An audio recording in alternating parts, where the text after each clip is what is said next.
দর্শক, milestone school and কলেজের সবশেষ পরিস্থিতি সম্পর্কে জানাতে আবারও আমাদের সাথে এই মুহূর্তে যুক্ত হচ্ছেন সহকর্মী মাসুদা লাবনী। লাবনী, সেখানকার পরিস্থিতি সম্পর্কে জানাবেন আমাদের সবশেষ আপডেট।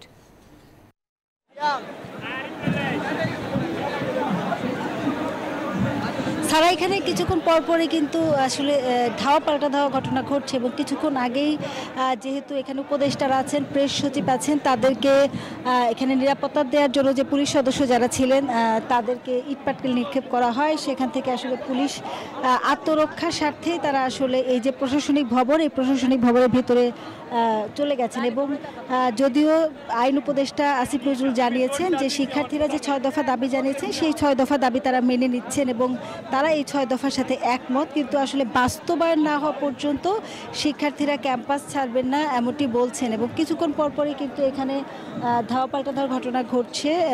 ঠিক কারা কাদেরকে ধাওয়া দিচ্ছে এখানে কিন্তু এই যে মাইলস্টোন স্কুল অ্যান্ড কলেজের শিক্ষার্থী যারা, তারা ছাড়াও বাইরের বেশ কিছু শিক্ষার্থীরা এখানে এসেছে। বহিরাগত কেউ আসছেন কিনা এই বিষয়টি নিয়েও কিন্তু কিছুক্ষণ পরপরই উত্তেজনা বিরাজ করছে।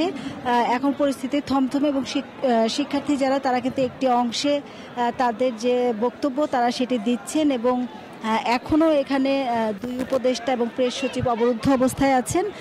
তাদেরকে বের হয়ে যাওয়ার জন্য আইনশৃঙ্খলা বাহিনী একাধিকবার সেই পরিস্থিতি সৃষ্টি করার চেষ্টা করেছেন নিরাপদে সরিয়ে নেওয়ার জন্য, কিন্তু শিক্ষার্থীরা বলছেন যে তাদেরকে আসলে দাবির যে বাস্তবায়ন, তারা শুধু মুখের যে দাবি মেনে নেওয়া হচ্ছে এটি না, দাবির বাস্তবায়ন চান।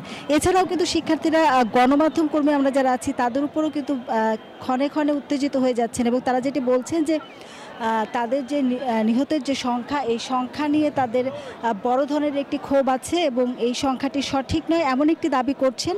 যদিও সঠিক সংখ্যার বিষয়ে ক্যাম্পাসের কেউ কোনো সঠিক সংখ্যা জানাতে পারেনি, তারা এক একজন এক একটি সংখ্যা বলছেন এবং আসলে গণমাধ্যম কর্মীদেরও বিভিন্ন সময় তোপের মুখে পড়তে হচ্ছে শিক্ষার্থীরা যখন আসলে ক্ষণে ক্ষণে উত্তেজিত হয়ে যাচ্ছেন এবং তারা আসলে বিভিন্ন ধরনের স্লোগান দিচ্ছেন, সেটি গণমাধ্যম কর্মী বা আইনশৃঙ্খলা বাহিনীর সদস্য যাদেরকে দেখছেন।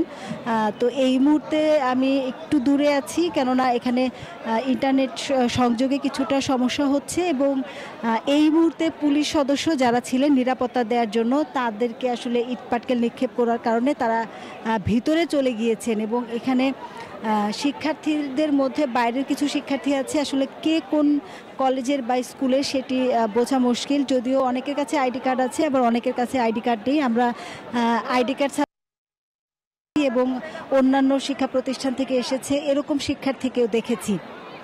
সব কিছু মিলিয়ে এই যে উত্তেজনাকর পরিস্থিতি, বেলা 10টার পর থেকে কিন্তু উত্তেজনা বাড়তে শুরু করে এবং এখনও পর্যন্ত একই অবস্থা, একই পরিস্থিতিতে আছে এবং তাদের যে 6 দফা দাবি, এই 6 দফা দাবিতে একাত্মতা পোষণ করছে। সেই ক্ষেত্রে একাত্মতা পোষণ করেছেন এখানে শিক্ষক, তারা করছেন শিক্ষার্থীর অভিযোগ করছেন যে এখানে গতকালকে যে উদ্ধার অভিযান চলে, সেই উদ্ধার অভিযানের সময় সেনাবাহিনীর সদস্যরা লাঠিচার্জ করেছে শিক্ষকদের। এই বিষয়টিকে তারা ক্ষোভ প্রকাশ করেছেন এবং তারা বলেছেন সেনাবাহিনীর সদস্যরা তাদের যে নিঃশর্ত ক্ষমা চাওয়ার বিষয়, সেই ক্ষমা চাওয়ার দাবিটি জানাচ্ছেন। তো এই মুহূর্তে আসলে পরিস্থিতি থমথমে এবং কিছুক্ষণ আগেও আসলে ধাওয়া পাল্টা ধাওয়ার ঘটনা ছিল। সবকিছু মিলিয়ে এখন পর্যন্ত একই অবস্থা বিরাজ করছে এই ক্যাম্পাসে। সারা এই ছিল আমার কাছে সবশেষ তথ্য।